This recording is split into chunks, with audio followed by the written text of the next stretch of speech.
नमस्कार मित्रों, श्री गणेशाय नमः। आज मैं आपको संकटी गणेश चतुर्थी व्रत की कथा सुनाने वाली हूँ। संकटी गणेश चतुर्थी व्रत करने से घर परिवार में आ रही विपदा दूर होती है। कई दिनों से रुके मांगलिक कार्य संपन्न होते हैं तथा भगवान श्री गणेश असीम सुखों की प्राप्ति कराते हैं।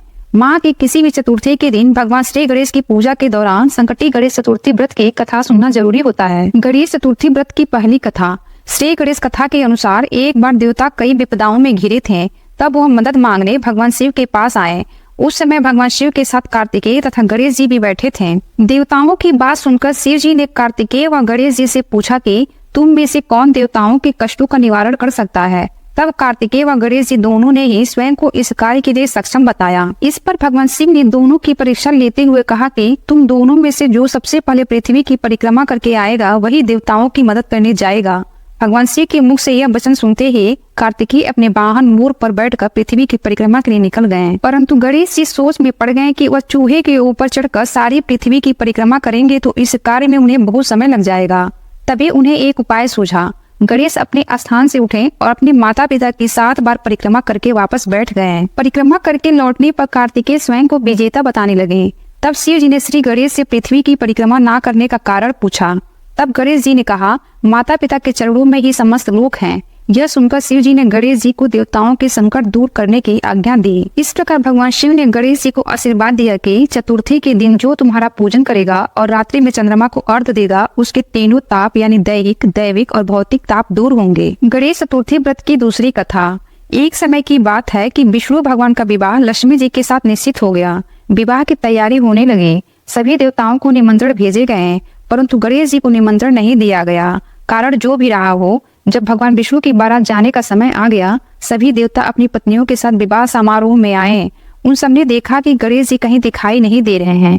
तब वे आपस में चर्चा करने लगे कि विष्णु भगवान से ही इसका कारण पूछा जाए। भगवान विष्णु से पूछने पर उन्होंने कहा कि हमने गणेश जी के पिता भोलेनाथ महादेव को न्योता भेजा है। यदि गणेश जी अपने पिता के साथ आना चाहते तो आ जाते। अलग से न्योता देने की कोई आवश्यकता भी नहीं थी।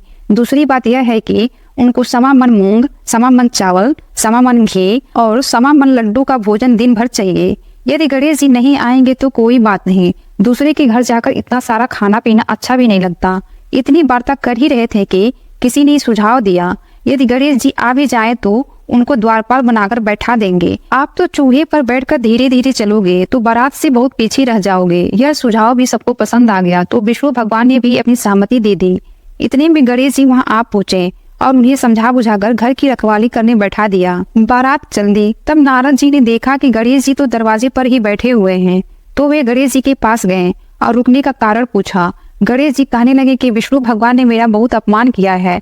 नारद जी ने कहा कि आप अपनी मूषक सेना को आगे भेज दें तो वह रास्ता खोद देगी, जिससे उनके वाहन धरती में धंस जाएंगे।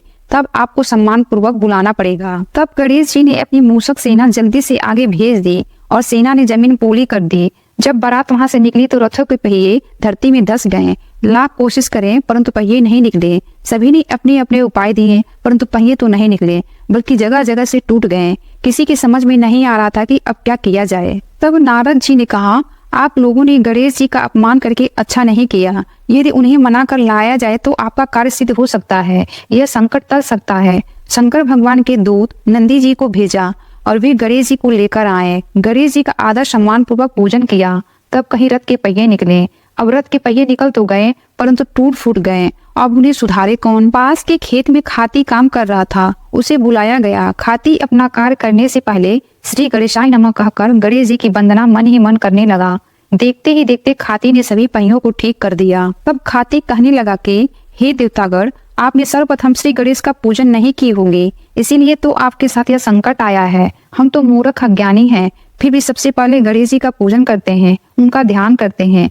आप लोग तो देवतागण हैं, फिर भी आप गणेश जी को कैसे भूल गए। अब आप लोग भगवान श्री गणेश की जय बोलकर जाएं तो आपके सब काम बन जाएंगे और कोई संकट भी नहीं आएगा। ऐसा कहते हुए बारात वहां से चल दी और भगवान विष्णु के साथ मां लक्ष्मी का विवाह संपन्न करा के सभी सकुशल घर लौट आए। हे गणेश जी महाराज, आपने भगवान विष्णु का कार्य जैसे सिद्ध किया वैसे सबका करना। बोलो गजानन भगवान की जय। दोस्तों, कमेंट बॉक्स में श्री गणेश जरूर लिखें। मेरी वीडियो को लाइक करें, शेयर करें और चैनल को सब्सक्राइब करना न भूलें। धन्यवाद।